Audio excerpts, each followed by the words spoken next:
ओम शांति। बाबा की दिव्य वाणी के लिए प्यार। अहमदाबाद 1966 की बात है कि बाबा के दिशा निर्देशानुसार एक नए सेवा केंद्र की शुरुआती सेटिंग के लिए दादी पुणे से अहमदाबाद आई। इसके बाद दादी जब मधुबन आई तो बाबा ने पूछा, अहमदाबाद के नए सेवा केंद्र पर सब कुछ ठीक है? दादी तो ठीक थी, पर सेवा केंद्र नया था तो चीज़ें धीरे धीरे व्यवस्थित हो रही थी। दादी ने कहा कि बाकी तो सब ठीक है, बस मुरली सुनने के लिए एक टेप रिकॉर्डर वहाँ नहीं है। दादी जी जब पुणे में थी तो टेप रिकॉर्डर से प्रतिदिन सुबह बाबा की स्नेह युक्त मीठी वाणी सुना करती थी। दादी जी ने बताया कि अब अहमदाबाद में मैं रोज की मुरली नहीं सुन पाती हूँ। उन दिनों बाबा कहते थे कि मधुबन में डायरेक्ट बाबा की मुरली सुनना फर्स्ट नंबर है, टेप पर बाबा की मुरली सुनना सेकंड नंबर है और प्रिंटेड मुरली सुनना या पढ़ना यह थर्ड नंबर है। तो दादी जी ने कहा, बाबा मैं थर्ड नंबर में हूँ। दादी जी ने बाबा को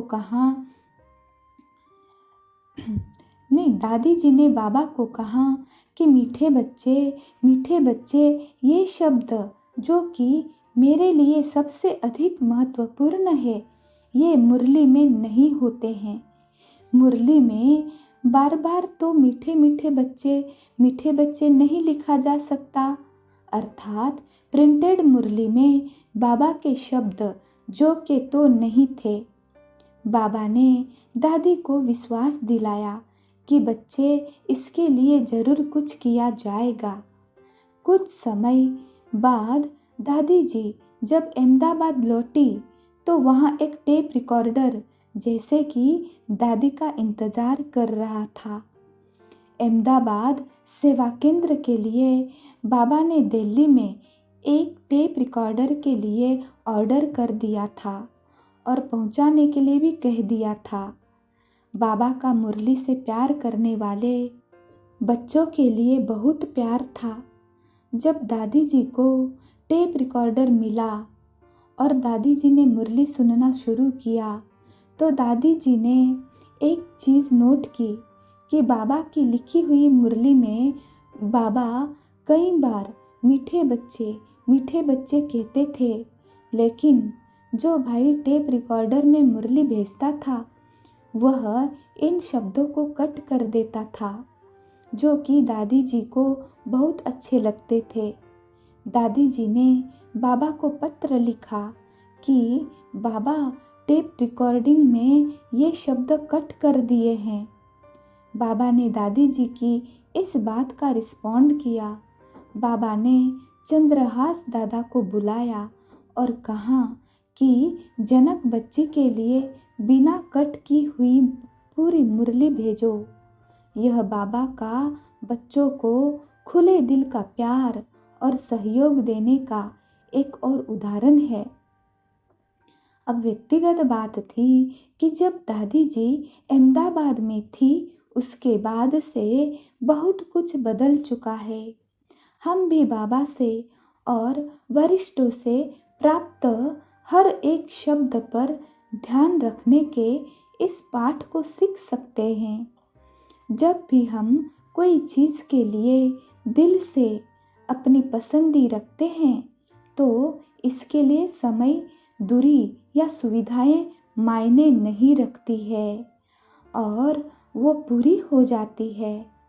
अच्छा, ओम शांति। ज्ञान का पोषण तैयार करना।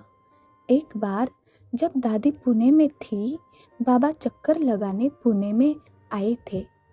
अमृत वेले के बाद दादी सारे दिन के लिए कार्यक्रम के बारे में पूछने के लिए बाबा के पास गई। बाबा गंभीरता और शांत चित्त स्थिति में बोले कि बच्चे, मैं सभी बच्चों की माँ हूँ, इसलिए ज्ञान मंथन के द्वारा बच्चों के लिए इस समय प्रातः 5 से 6 के बीच ज्ञान का पौष्टिक भोजन तैयार कर रहा हूँ। यह सुनकर दादी को बहुत मीठी और प्यार भरी फीलिंग आई। उस दिन के बाद दादी ने ज्ञान का इसी प्रकार से अभ्यास करने का नियम बनाया। अमृत वेले के बाद दादी हमेशा ज्ञान के भिन्न भिन्न गहरे राजों को याद कर उन पर विचार सागर मंथन करके क्लास में भाई बहनों को सुनाती थी। इस तरह दादी जी ने अपनी शक्तिशाली मजबूत स्थिति बनाई। वे न केवल स्वयं इस विशेष ज्ञान के भोजन को हजम करती थी, बल्कि सभी को यह भोजन कराती थी।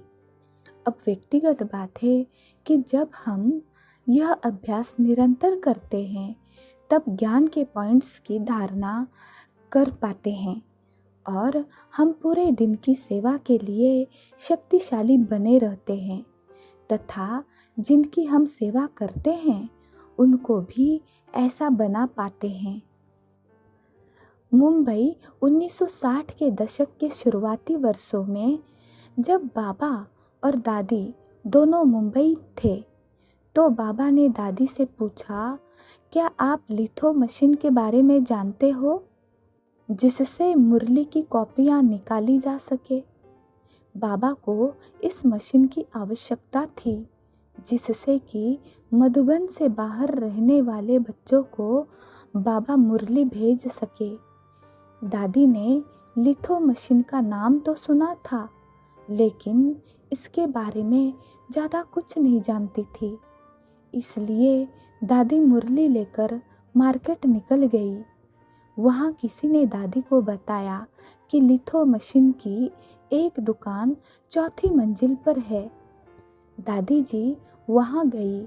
लिथो मशीन वाले दुकानदार ने मुरली की 100 कॉपियाँ निकालकर दादी जी को दे दी और उसने कोई चार्ज भी नहीं लिया। दादी जी बाबा के पास गई और यह सब बातें बताई। बाद में दादी ने यज्ञ के लिए एक लिथो मशीन की व्यवस्था की, जिससे कि नज़दीक या दूर के सेवा केंद्रों को बाबा की मुरली मिल सके। व्यक्तिगत बात है कि दादी जी ने सीखा, बाबा की सर्विस के लिए जो भी सुविधाएं प्राप्त हो उनके बारे में जाना जाए और सीखा जाए। दादी जी को यह विश्वास था कि जिस चीज़ की ज़रूरत है वह चीज़ मिल ही जाएगी और उसके लिए पैसों की जो आवश्यकता है उसमें भी कोई का सहयोग प्राप्त हो ही जाएगा। इस विश्वास और दूरदर्शिता के साथ दादी जी को विश्व सेवा के नित्य नए नए अनुभव प्राप्त हुए। आज के समय बाबा की सेवा के लिए बहुत साधन उपलब्ध है। हमें भी स्पष्ट विजन रखना चाहिए और मानवता की सेवा के लिए नए नए तरीके खोज कर उपयोग में भी लाने चाहिए।